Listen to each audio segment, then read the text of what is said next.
ನಮಸ್ತೆ ಎಲ್ರಿಗೂ. Hello my dear students.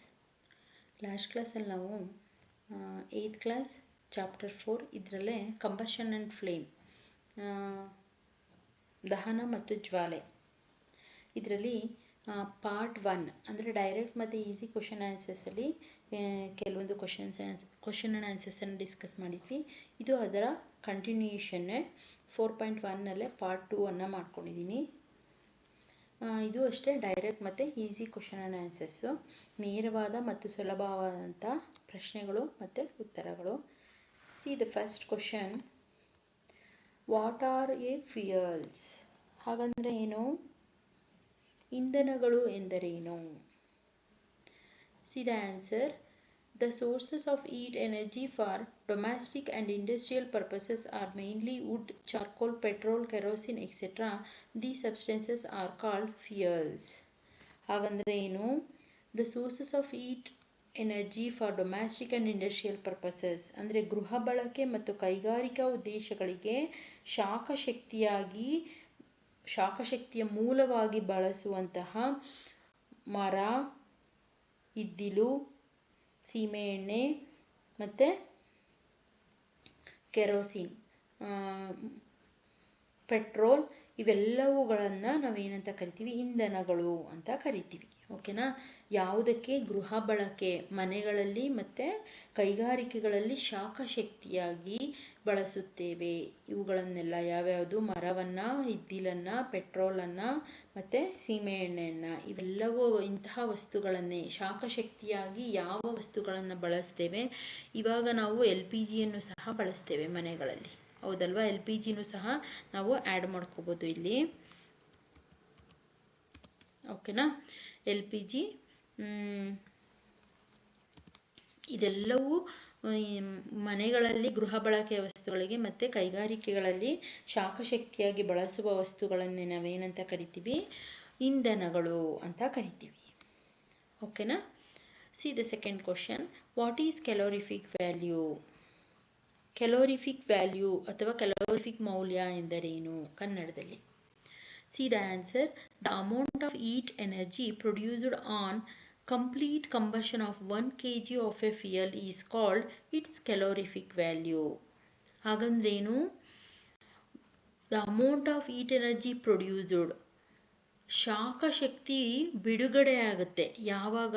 On complete combustion of 1 kg of a fuel ಅಂದರೆ 1 kg ಇಂಧನವನ್ನು ಬಳಸಿದಾಗ, ನಾವು ಶಾಖವನ್ನು ಹತ್ತಿಸಿದಾಗ, ಅದನ್ನು ಉರಿಸಿದಾಗ ಅದು ಎಷ್ಟು ಪ್ರಮಾಣದಲ್ಲಿ ಹೀಟನ್ನು, ಶಾಖಶಕ್ತಿಯನ್ನು ಬಿಡುಗಡೆ ಮಾಡುತ್ತೆ, ಅದನ್ನು ನಾವೇನಂತ ಕರಿತೀವಿ? ಅದರ ಕ್ಯಾಲೋರಿಫಿಕ್ ವ್ಯಾಲ್ಯೂ ಅಂತ ಕರಿತೀವಿ. ಹಾಗಂದರೆ ಇನ್ನೂ ಸ್ಪಷ್ಟವಾಗಿ ಹೇಳಬೇಕು ಅಂದರೆ, ಯಾವುದಾದ್ರೂ ಇಂಧನವನ್ನು ನಾವು ಸಂಪೂರ್ಣವಾಗಿ 1 kg ಸಂಪೂರ್ಣವಾಗಿ ಇಂಧನವನ್ನು ದಹಿಸಿದಾಗ ಅದರಿಂದ ಉತ್ಪತ್ತಿಯಾಗುವಂತಹ ಶಾಖ, ದ ಹೀಟ್ ಎನರ್ಜಿ ಪ್ರೊಡ್ಯೂಸ್ಡ್, ಆ ಶಾಖದ ಪ್ರಮಾಣವನ್ನು ನಾವು ಏನಂತ ಕರಿತೀವಿ? ಕ್ಯಾಲೋರಿಫಿಕ್ ವ್ಯಾಲ್ಯೂ ಅಂತ ಕರಿತೀವಿ. ಓಕೆನಾ? ಅರ್ಥ ಆಗಿದೆಲ್ಲ? Next go for third question.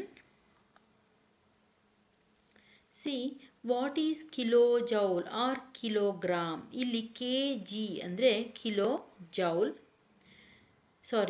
kj ಅಂದರೆ, kg ಅಂದರೆ ಕಿಲೋಗ್ರಾಮ್. ಓಕೆನಾ? See the answer, the calorific value of a fuel is expressed in a unit called kilo joule per kg. ಹಾಗಂದರೆ ಏನರ್ಥ ಅಂದರೆ, ಇಲ್ಲಿ ನಾವು 1 kg ಇಂಧನವನ್ನು ತೆಗೆದುಕೊಂಡು ಅಲ್ಲಿ ಬರುವಂತಹ ಶಾಖ, ಹೊರಸೂಸುತ್ತಲ್ಲ ಆ ಶಾಖ, ಅದನ್ನು ನಾವು ಕ್ಯಾಲೋರಿಫಿಕ್ ವ್ಯಾಲ್ಯೂ ಅಂತ ಕರಿತೀವಿ.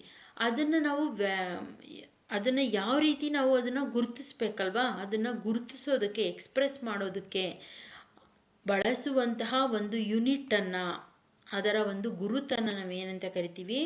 ಯಾವುದರಲ್ಲಿ ಅದನ್ನು ವ್ಯಾಲ್ಯೂ ಮಾಡ್ತೀವಿ, ಅದನ್ನು ಯಾವುದರಲ್ಲಿ ನಾವು ತೋರಿಸ್ತೀವಿ, ರೆಪ್ರೆಸೆಂಟ್ ಮಾಡ್ತೀವಿ ಅಂದರೆ 1 kgಗೆ ಅದರ ಕಿಲೋ ಜೌಲ್, ಅದರ ಯೂನಿಟ್ ಇದು. ಓಕೆನಾ? 1 kg ಇಂಧನವನ್ನು ಬಳಸಿದಾಗ ಬರುವಂತಹ ಆ ಯೂನಿಟ್ಗೆ ಕೊಡುವಂತಹ ಹೆಸರನ್ನು ನಾವೇನಂತ ಕರಿತೀವಿ? ಕಿಲೋ ಜೌಲ್ ಅಂತ ಕರಿತೀವಿ. ಅದು 1 kgಗೆ 1 ಕಿಲೋ ಜೌಲ್. ಓಕೆನಾ. ಅದರ ಕ್ಯಾಲೋರಿಫಿಕ್ ವ್ಯಾಲ್ಯೂವನ್ನು ನಾವು ಎಕ್ಸ್ಪ್ರೆಸ್ ಮಾಡುವಂತಹ ಯೂನಿಟನ್ನೇ ನಾವೇನಂತ ಕರಿತೀವಿ, kilo joule per kg. 1 kg ಇಂಧನ ಉರಿಸಿದಾಗ ಅದನ್ನು ಯಾವ ಯೂನಿಟಲ್ಲಿ ಎಕ್ಸ್ಪ್ರೆಸ್ ಮಾಡ್ತೀವಿ, ಕಿಲೋ ಜೌಲ್ನಲ್ಲಿ ಅದನ್ನು ನಾವು ಎಕ್ಸ್ಪ್ರೆಸ್ ಮಾಡ್ತೀವಿ. ಅಂದರೆ ಕ್ಯಾಲೋರಿಫಿಕ್ ವ್ಯಾಲ್ಯೂದು ಯೂನಿಟ್ ಏನು ಅಂದರೆ ಕಿಲೋ ಜೌಲ್. ಓಕೆನಾ. ಇದಿಷ್ಟು third question. See the fourth question. Write the table 4.2 materials forms flame and does not form flames. ಹಾಗಂದ್ರೆ ಏನರ್ಥ, ಇಲ್ಲಿ 4.2 ಈ ಟೇಬಲ್ನಲ್ಲಿ ಕೆಲವೊಂದು ವಸ್ತುಗಳನ್ನು ಮೆಟೀರಿಯಲ್ಸನ್ನು ಕೊಟ್ಟಿದ್ದಾರೆ. ಇದರಲ್ಲಿ ಯಾವುದು ಜ್ವಾಲೆಯನ್ನು ರೂಪಿಸುತ್ತೆ, ಯಾವುದು ಬೆಂಕಿಯನ್ನು ಹೊರಸೂಸುತ್ತೆ, ಯಾವುದು ಬೆಂಕಿಯನ್ನು ಹೊರಸೂಸಲ್ಲ. Does not form flame. ಜ್ವಾಲೆ ಯಾವುದರಿಂದ ಬರುತ್ತೆ, ಯಾವುದರಿಂದ ಜ್ವಾಲೆ ಬರಲ್ಲ ಅಂತ ನಾವು ಗುರುತಿಸಬೇಕು. ಇದು ನಿಮ್ಮ ಟೆಕ್ಸ್ಟ್ ಬುಕ್ಕಲ್ಲಿ ಕೊಟ್ಟಿದ್ದಾರೆ 4.2 ಟೇಬಲ್ನಲ್ಲಿ. ಅದನ್ನು ನಾನಿಲ್ಲಿ ಸಾಲ್ವ್ ಮಾಡ್ತಾ ಇದ್ದೀನಿ. C first one, candle. ನೀವು ಕ್ಯಾಂಡಲನ್ನು ಹಚ್ಚಿದ್ರೆ ಅದರಲ್ಲಿ ಜ್ವಾಲೆ ಬರುತ್ತಾ ಬರಲ್ವಾ? ನೀವೇ ಹಚ್ಚಿ ನೋಡಿ, ಜ್ವಾಲೆ ಬರುತ್ತೆ. So it forms flame. ಮೆಗ್ನೀಷಿಯಂನ ಉರಿಸಿದಾಗ ಜ್ವಾಲೆ ಬರುತ್ತೆ. ಓಕೆನಾ. ಇದನ್ನು ಲ್ಯಾಬ್ರೇಟರಿನಲ್ಲಿ ಮ್ಯಾಮು ಟೆಸ್ಟ್ ಮಾಡಿ ತೋರಿಸ್ತಾರೆ. ಇಲ್ಲೂ ನಿಮ್ಮ ಟೆಕ್ಸ್ಟ್ ಬುಕ್ಕಲ್ಲಿ ಫಸ್ಟ್ ಪಿಕ್ಚರೇ ಕೊಟ್ಟಿದ್ದಾರೆ, ನಾನಿಲ್ಲಿ ಡೌನ್ಲೋಡ್ ಮಾಡಿದ್ದೀನಿ ನೋಡಿ. ಇದು ಮೆಗ್ನೀಷಿಯಮ್ದು ವೈರ್. ಇದನ್ನು ಉರಿಸಿದಾಗ ನಿಮಗೆ ಈ ಥರ ಜ್ವಾಲೆ ಬರುತ್ತೆ, ಬೆಂಕಿ. ಓಕೆನಾ. ಬರ್ನಿಂಗ್ ಆಫ್ ಮೆಗ್ನೀಷಿಯಮ್ ಅಂತ ಇದೆ ನೋಡಿ ಇಲ್ಲಿ. ಇದನ್ನು ಉರಿಸಿದಾಗಲೂ ಜ್ವಾಲೆ ಬರುತ್ತೆ. ಓಕೆನಾ. ಈ ಪಿಕ್ಚರ್ ನಿಮ್ಮ ಟೆಕ್ಸ್ಟ್ ಬುಕ್ಕಲ್ಲಿ ಕೊಟ್ಟಿದ್ದಾರೆ, ಅಬ್ಸರ್ವ್ ಮಾಡಿ. ಅಲ್ಲಿಗೆ ಕ್ಯಾಂಡಲ್ಲು ಜ್ವಾಲೆ ಬರುತ್ತೆ, ಫಾರ್ಮ್ ಫ್ಲೇಮ್. ಮೆಗ್ನೀಷಿಯಮು ಜ್ವಾಲೆ ಬರುತ್ತೆ, ಇಟ್ ಫಾರ್ಮ್ಸ್ ಫ್ಲೇಮ್. ಕ್ಯಾಂಫರ್ ಅಂದ್ರೇನು? ಕರ್ಪೂರವನ್ನು ಹತ್ತಿಸಿದಾಗ ಅದು ಜ್ವಾಲೆ ಬರುತ್ತೆ, ಬೆಂಕಿ ಜ್ವಾಲೆ ಬರುತ್ತಲ್ವಾ. So forms flame. Kerosene stove ಅಂದರೆ ಸೀಮೆ ಎಣ್ಣೆಯ ಸ್ಟವ್, ಅದು ಬೆಂಕಿ ಬರುತ್ತಲ್ವ, ಆ ಬೆಂಕಿಯಿಂದನೇ ತಾನೇ ನಾವು ಅಡುಗೆ ಮಾಡೋದು. ಸೊ ಕೆರೋಸಿನ್ ಸ್ಟವಲ್ಲೂ ಬೆಂಕಿ ಬರುತ್ತೆ, ಫಾರ್ಮ್ಸ್ ಫ್ಲೇಮ್. ಚಾರ್ಕೋಲ್, ಕಲ್ಲಿದ್ದಲು, ಇದು ಶಾಖ ಬರುತ್ತೆ, ಬೆಳಕು ಬರುತ್ತೆ, ಆದರೆ ಜ್ವಾಲೆ ಬರಲ್ಲ. ನಿಧಾನಕ್ಕೆ ಬರುತ್ತೆ ಕೆಲವೊಮ್ಮೆ, ಆದರೆ ತುಂಬ ನಿಧಾನ. So it does not form flame. ಓಕೆನಾ. ಬರುತ್ತೆ ಕಲ್ಲಿದ್ದಲು, ಕೆಲವೊಂದು ಸಲ ಬೆಂಕಿ ಹತ್ಕೊಳ್ಳುತ್ತೆ ತುಂಬ ಶಾಖ ಇದ್ದರೆ, ಆದರೆ ತಕ್ಷಣಕ್ಕೆ ಬೆಂಕಿ ಹತ್ತಲ್ಲ. So it does not form flame. ಓಕೆನಾ. ಕಲ್ಲಿದ್ದಲಲ್ಲ, ಇದ್ದಿಲು. ಇದಿಷ್ಟು ನಾನು ಇಲ್ಲಿ ಆನ್ಸರ್ ಕೂಡ ಮೆನ್ಷನ್ ಮಾಡಿದ್ದೀನಿ. ಫಾರ್ಮ್ಸ್ ಫ್ಲೇಮನ್ನು ಫಾರ್ಮ್ ಮಾಡೋದು ಯಾವುದ್ಯಾವುದು? Candle, magnesium wire, camphor, kerosene oil. ಅದೇ ರೀತಿ ಡಸ್ ನಾಟ್ ಫಾರ್ಮ್ ಫ್ಲೇಮ್, ಯಾವುದು ಫ್ಲೇಮ್ ಮಾಡಲ್ಲ, ಜ್ವಾಲೆ ಬರೋದಿಲ್ಲ, ಚಾರ್ಕೋಲ್, ಇದ್ದಿಲು. See the next question. What is global warming? Global warming ಎಂದರೇನು ಅಂದರೆ ಕನ್ನಡದಲ್ಲಿ ಜಾಗತಿಕ ತಾಪಮಾನ ಏರಿಕೆ ಎಂದರೇನು? ಓಕೆನಾ. See the answer. Combustion of most fuels releases carbon dioxide in the environment. Increased concentration of carbon dioxide in the air is believed to cause global warming. ಹಾಗಂದ್ರೆ ಏನರ್ಥ? ಪ್ರತಿಯೊಂದು ವಸ್ತುವನ್ನು ದಹಿಸಿದಾಗ ಕಂಬರ್ಷನ್ ಆಫ್ ಮೋಸ್ಟ್ ಫ್ಯೂಯಲ್ಸ್ ಏನು? ಹಾಗಂದ್ರೆ ನಾವು ದಹಿಸಿದಂಥ ಕೆಲವು ಹೆಚ್ಚಿನ ಇಂಧನಗಳು ಏನನ್ನ ಉತ್ಪತ್ತಿ ಮಾಡುತ್ತೆ, ಹೊರಸೂಸುತ್ತೆ? It releases carbon dioxide in the environment. ಯಾವ್ಯಾವ ವಸ್ತುಗಳನ್ನು ನಾವು ದಹಿಸ್ತೀವಿ, ಸುಡ್ತೀವಿ, ಬೆಂಕಿಗೆ ಒಳಪಡಿಸ್ತೀವಿ, ಅವೆಲ್ಲವೂ ಉರಿದ ನಂತರ ಹೊಗೆ ಬರುತ್ತೆ, ನಿಮಗೆ ಕಪ್ಪು ಹೊಗೆ ಬರುತ್ತೆ. ಅಬ್ಸರ್ವ್ ಮಾಡಿ, ಆ ಕಪ್ಪು ಹೊಗೆ ಏನು? Carbon dioxide. ಓಕೆನಾ. ಕಾರ್ಬನ್ ಡೈಆಕ್ಸೈಡ್, ಈ ಕಪ್ಪು ಹೊಗೆ ವಾತಾವರಣಕ್ಕೆ ಸೇರಿದಾಗ ಅದರ ಪ್ರಮಾಣ ಜಾಸ್ತಿ ಆಗ್ತಾ ಇದ್ರೆ, ನಾವು ಯಾವಾಗಲೂ ವಸ್ತುಗಳನ್ನು ಬೆಂಕಿಯಲ್ಲಿ ಆಹುತಿ ಮಾಡಿ ಅದರಿಂದ ಕಪ್ಪು ಹೊಗೆ ಹೊರ ಬರ್ತಾ ಇದ್ರೆ, ಅದರ ಪ್ರಮಾಣ increases the concentration of carbon dioxide in the air. ವಾತಾವರಣದಲ್ಲಿ ಅದು ಜಾಸ್ತಿ ಆದರೆ is believed to be cause global warming. ಇದನ್ನೇ ನಾವೇನಂತ ನಂಬ್ತೀವಿ? ಜಾಗತಿಕ ತಾಪಮಾನ ಏರಿಕೆ ಅಂತ ಕರಿತೀವಿ. ಈಗ ಯಾವಾಗಲೂ ವಸ್ತುಗಳನ್ನು ಹತ್ತಿ ಉರಿಯೋದ್ರಿಂದ ಕಪ್ಪು ಹೊಗೆ ಹೊರಸೂಸ್ತಿದ್ರೆ, ಈಗ ಪೆಟ್ರೋಲು ಡೀಸೆಲು ಅದನ್ನೆಲ್ಲ ವಾಹನಗಳಿಗೆ ಹಾಕೊಂಡು ಓಡಿಸ್ತಾ ಇರ್ತೀವಿ, ಅದರಿಂದ ಕಪ್ಪು ಹೊಗೆ ಬರುತ್ತೆ. ಮತ್ತು ಫ್ಯಾಕ್ಟ್ರಿಗಳಲ್ಲೂ ಯೂಸ್ ಮಾಡ್ತಾ ಇರ್ತಾರೆ, ಅದರಿಂದನೂ ಕಪ್ಪು ಹೊಗೆ ಬರುತ್ತೆ. ಕೈಗಾರಿಕೆಗಳಲ್ಲಿ ಇದೆಲ್ಲ ವಾತಾವರಣದಲ್ಲಿ ಸೇರ್ತಾ ಇದ್ರೆ ಏನಾಗುತ್ತೆ, ವಾತಾವರಣದ ತಾಪಮಾನ ಜಾಸ್ತಿ ಆಗುತ್ತೆ, ಅದರ ಹೀಟ್ ಜಾಸ್ತಿ ಆಗುತ್ತೆ. ಇದನ್ನೇ ನಾವೇನಂತ ಕರಿತೀವಿ, ಪೊಲ್ಯೂಷನ್ ಆಗುತ್ತೆ ವಾತಾವರಣ. ಇದನ್ನೇ ಜಾಗತಿಕ ತಾಪಮಾನ ಏರಿಕೆ ಅಂತ ಕರಿತೀವಿ. ಒಟ್ಟಿನಲ್ಲಿ ವಾತಾವರಣದಲ್ಲಿ ಅಥವಾ ಎನ್ವಿರಾನ್ಮೆಂಟ್ನಲ್ಲಿ ಕಾರ್ಬನ್ ಡೈಆಕ್ಸೈಡ್ CO2 ಅಂತ ಏನು ಕರಿತೀವಿ, ಅದರ ಪ್ರಮಾಣ ಜಾಸ್ತಿ ಆದರೆ ಅದನ್ನ ಏನಂತ ಕರಿತೀವಿ, ಜಾಗತಿಕ ತಾಪಮಾನ ಅಂದರೆ ಗ್ಲೋಬಲ್ ವಾರ್ಮಿಂಗ್ ಅಂತ ಕರಿತೀವಿ. ಓಕೆನಾ? ಇದು ಜಾಗತಿಕ ತಾಪಮಾನಕ್ಕೆ definition. C the next question. What is acid rain? See the answer. Acid rain ನ ಕನ್ನಡದಲ್ಲಿ ಏನಂತ ಕರಿತೀವಿ, ಆಮ್ಲ ಮಳೆ ಎಂದರೇನು? ಓಕೆನಾ? See the answer. Oxides of sulfur and nitrogen. Oxides of sulfur and nitrogen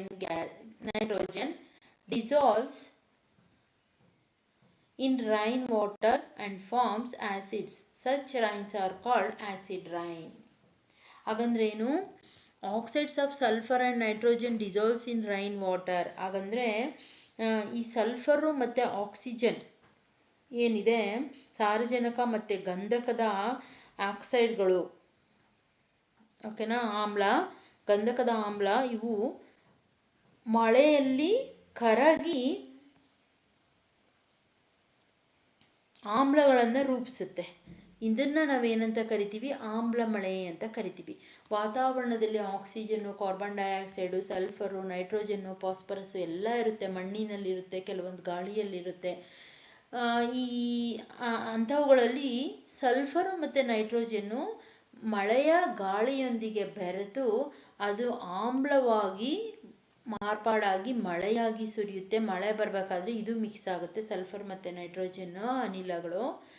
ಓಕೆನಾ? ಆ ಆ್ಯಸಿಡ್ಗಳು ಆಮ್ಲವಾಗಿ ರೂಪುಗೊಂಡು ಆ್ಯಸಿಡ್ ಆಗಿ ಮಳೆಯ ಜೊತೆ ಬರುತ್ತೆ. ಅದನ್ನೇ ನಾವೇನಂತ ಕರಿತೀವಿ, ಆಮ್ಲ ಮಳೆ ಅಂತ ಕರಿತೀವಿ. ಓಕೆನಾ? ಇಲ್ಲಿ ಆಮ್ಲ ಮಳೆ ಅಂದರೆ oxides of sulphur and nitrogen dissolves in rain water and forms acid. Such rains are called acid rain. ಇದೆರಡು ಬೆರೆತು ಆ್ಯಸಿಡ್ ಆಗಿ ಕನ್ವರ್ಟ್ ಆಗುತ್ತೆ, ಆಮ್ಲವಾಗಿ. ಅದನ್ನೇ ನಾವು ಆಮ್ಲ ಮಳೆ ಅಂತ ಕರಿತೀವಿ. ಓಕೆನಾ? See the next question. Expand CNG. CNGಯನ್ನು ವಿಸ್ತರಿಸಿ. ಓಕೆನಾ? See the answer. Compressed natural gas. Compressed natural ಗ್ಯಾಸ್ನ ಏನಂತ ಕರಿತೀವಿ ಕನ್ನಡದಲ್ಲಿ ನಾವು, ಸಂಕುಚಿತ ನೈಸರ್ಗಿಕ ಅನಿಲ ಅಂತ ಕರಿತೀವಿ. ಓಕೆನಾ? See the next question. Expand LPG. LPGಯನ್ನು ವಿಸ್ತರಿಸಿ. Liquid petroleum gas. Liquid petroleum gas LPG ಅಂದರೆ. ಓಕೆನಾ? ಇದನ್ನು ಕನ್ನಡದಲ್ಲಿ ಏನಂತ ಕರಿತೀವಿ ನಾವು, ಲಿಕ್ವಿಡ್ ಪೆಟ್ರೋಲಿಯಂ ಗ್ಯಾಸನ್ನು ದ್ರವ ಪೆಟ್ರೋಲಿಯಂ ಅನಿಲ ಅಂತ ಕರಿತೀವಿ. ಓಕೆನಾ? ಇಲ್ಲಿ ನೋಡಿ, colours of A candle, flame and the flame of A kitchen stove. ಇಲ್ಲಿ ನೋಡಿ ನೀವು, ಇಲ್ಲಿ ಒಂದು ಡಿಫ್ರೆನ್ಸ್ ಕೊಟ್ಟಿದ್ದಾರೆ. ಕ್ಯಾಂಡಲನ್ನು ಉರಿಸಿದಾಗ ಯಾವ ಕಲರ್ ಬರುತ್ತೆ, ಆಲ್ಮೋಸ್ಟ್ ವೈಟ್ ಅಥವಾ ಗೋಲ್ಡನ್ ಕಲರ್ ಇರುತ್ತೆ, ಜ್ವಾಲೆ ಬಣ್ಣನೇ ಇರುತ್ತೆ, ಗೋಲ್ಡನ್ ಬ್ರೌನ್ ಕಲರಲ್ಲಿ ಇರುತ್ತೆ ಬೆಂಕಿ. ಆದರೆ ಗ್ಯಾಸನ್ನು, ಲಿಕ್ವಿಡ್ ಪೆಟ್ರೋಲಿಯಂ ಗ್ಯಾಸನ್ನು ನೀವು ಉರಿಸಿದಾಗ ಯಾವ ಕಲರ್ ಬರುತ್ತೆ, ಬ್ಲೂ ಕಲರ್ ಬರುತ್ತೆ. ಅನಿಲವನ್ನು ಉರಿಸಿದಾಗ, ಕ್ಯಾಂಡಲ್ ಉರಿಸಿದಾಗ ನಾರ್ಮಲ್ ಬೆಂಕಿಯ ಕಲರೇ ಇರುತ್ತೆ. ಇದು ಡಿಫ್ರೆನ್ಸನ್ನು ಕೊಟ್ಟಿದ್ದಾರೆ ನಿಮಗೆ, ಅನಿಲಕ್ಕೂ ಮತ್ತು ಘನ ಇಂಧನಕ್ಕೂ ಏನು ವ್ಯತ್ಯಾಸ ಅಂತ. ಓಕೆನಾ? See the next question. 9th one. Which types of fuels and how are them? ಎಷ್ಟು ರೀತಿಯಾದಂತಹ ಇಂಧನಗಳಿದೆ, ಯಾವ್ಯಾವುದು? ಇಂಧನಗಳನ್ನು ನಾವು 3 ಟೈಪ್ಸ್ ಆಗಿ ಡಿವೈಡ್ ಮಾಡಿದ್ದೀವಿ answer. See 3 types of fuels are there. ಅಂದರೆ 3 ರೀತಿಯ ಇಂಧನಗಳಾಗಿ ನಾವು ವಿಭಾಗಿಸ್ಕೊಂಡಿದ್ದೀವಿ. ಯಾವ್ದ್ಯಾವ್ದಪ್ಪ ಅಂತ ಅಂದರೆ ಇಲ್ಲಿ ನೋಡಿ, solid fuel, liquid fuel, gaseous fuel. ಓಕೆನಾ? ಇಂಧನಗಳನ್ನು 3 ರೀತಿಯ ಇಂಧನಗಳಾಗಿ ಯಾವ್ಯಾವುದು, ವಿಚ್ ಟೈಪ್ಸ್, 3 ಟೈಪ್ಸ್ ಯಾವ್ಯಾವುದಂದರೆ ಸಾಲಿಡ್ ಫ್ಯೂಯಲ್, ಲಿಕ್ವಿಡ್ ಫ್ಯೂಯಲ್ ಮತ್ತು ಗೇಷಿಯಸ್ ಫ್ಯೂಯಲ್. ಈ 3 ಇಂಧನಗಳಾಗಿ ಇದನ್ನು ನಾವು ಡಿವೈಡ್ ಮಾಡಿದ್ದೀವಿ. ನೀವೇ ಇದಕ್ಕೆ ಆನ್ಸರ್ ಮಾಡಿ, ಸಾಲಿಡ್ ಫ್ಯೂಯಲ್ ಯಾವುದು, ಲಿಕ್ವಿಡ್ ಫ್ಯೂಯಲ್ ಯಾವುದು, ಗೇಷಿಯಸ್ ಫ್ಯೂಯಲ್ ಯಾವುದು ಅಂತ. ಯಾರಿಗೆ ಆನ್ಸರ್ ಗೊತ್ತು ಕಮೆಂಟ್ ಸೆಕ್ಷನಲ್ಲಿ, ಕಮೆಂಟ್ ಬಾಕ್ಸಲ್ಲಿ ತಿಳಿಸಿ. ನೀವೇ ಆನ್ಸರ್ ಮಾಡೋದಕ್ಕೆ ಟ್ರೈ ಮಾಡಿ. ಇಲ್ಲಾಂದರೆ ನಾನು ನೆಕ್ಸ್ಟ್ ಕ್ಲಾಸಲ್ಲಿ ಆನ್ಸರನ್ನು ಹೇಳ್ತೀನಿ. ಆದರೂ ನಿಮಗೆ ಎಷ್ಟು ಜನಕ್ಕೆ ಗೊತ್ತು ಅವರು ಆನ್ಸರ್ ಆದಷ್ಟು ಕಮೆಂಟ್ ಬಾಕ್ಸಲ್ಲಿ ಹಾಕಿ. ಎಷ್ಟು ಜನಕ್ಕೆ ಗೊತ್ತು ನೋಡೋಣ. ಓಕೆನಾ? ಇದಿಷ್ಟು ಈ ಕ್ಲಾಸ್ನಲ್ಲಿ ತೆಗೆದಿರುವಂತಹ ನೇರವಾದಂತಹ ಮತ್ತು ಸುಲಭವಾದಂತಹ ಪ್ರಶ್ನೆ ಮತ್ತು ಉತ್ತರಗಳು. ನೆಕ್ಸ್ಟ್ ಕ್ಲಾಸಲ್ಲಿ ನಾವು ಇಂಡೈರೆಕ್ಟ್ ಮತ್ತು ಟ್ವಿಸ್ಟೆಡ್ ಕ್ವಶನ್ ಆ್ಯಂಡ್ ಆನ್ಸರ್ಸನ್ನು ಡಿಸ್ಕಸ್ ಮಾಡೋಣ. ಇದಿಷ್ಟು 4.1ನಲ್ಲಿ ತೆಗೆದಿರುವಂತಹ ಕ್ವಶನ್ ಆ್ಯಂಡ್ ಆನ್ಸರ್ಸು. ಆದಷ್ಟು ಈ ವಿಡಿಯೋನ ನಿಮ್ಮ ಫ್ರೆಂಡ್ಸ್ಗೆ ಮತ್ತು CETಗೆ ಯಾರು ಪ್ರಿಪೇರ್ ಆಗ್ತಿರ್ತಾರೋ ಅವ್ರಿಗೆ ಶೇರ್ ಮಾಡಿ ಮತ್ತು ವಿಡಿಯೋನ ಲೈಕ್ ಮಾಡಿ. ಯಾರು ಕನ್ನಡ ಮೀಡಿಯಮಲ್ಲಿ ಓದಿ ಇಂಗ್ಲೀಷ್ ಮೀಡಿಯಮ್ಗೆ ಸೇರ್ಕೊಂಡಿರ್ತಾರೋ ಅವ್ರಿಗೆ ತುಂಬ ಹೆಲ್ಪ್ ಆಗುತ್ತೆ. ಆದಷ್ಟು ನನ್ನ ಚಾನಲ್ನ ಸಬ್ಸ್ಕ್ರೈಬ್ ಮಾಡ್ಕೊಳ್ಳಿ. ಇನ್ನೂ ಯಾರು ಸಬ್ಸ್ಕ್ರೈಬ್ ಮಾಡ್ಕೊಂಡಿಲ್ಲ ಅವರು, ನಿಮಗೆ ಅಪ್ಕಮಿಂಗ್ ನೋಟಿಫಿಕೇಷನ್ಸ್ ಬರುತ್ತೆ. ಓಕೆನಾ? ನೆಕ್ಸ್ಟ್ ಕ್ಲಾಸಲ್ಲಿ ಟ್ವಿಸ್ಟೆಡ್ ಮತ್ತು ಇಂಡೈರೆಕ್ಟ್ ಕ್ವಶನ್ ಆನ್ಸರ್ಸನ್ನು ಡಿಸ್ಕಸ್ ಮಾಡೋಣ. Okay, thank you my dear students. ನನ್ನ ಚಾನಲ್ನ ಸಬ್ಸ್ಕ್ರೈಬ್ ಆಗಿ ಮತ್ತು ಲೈಕ್ ಕೊಡಿ ಮತ್ತು ಶೇರ್ ಮಾಡಿ. ಓಕೆ.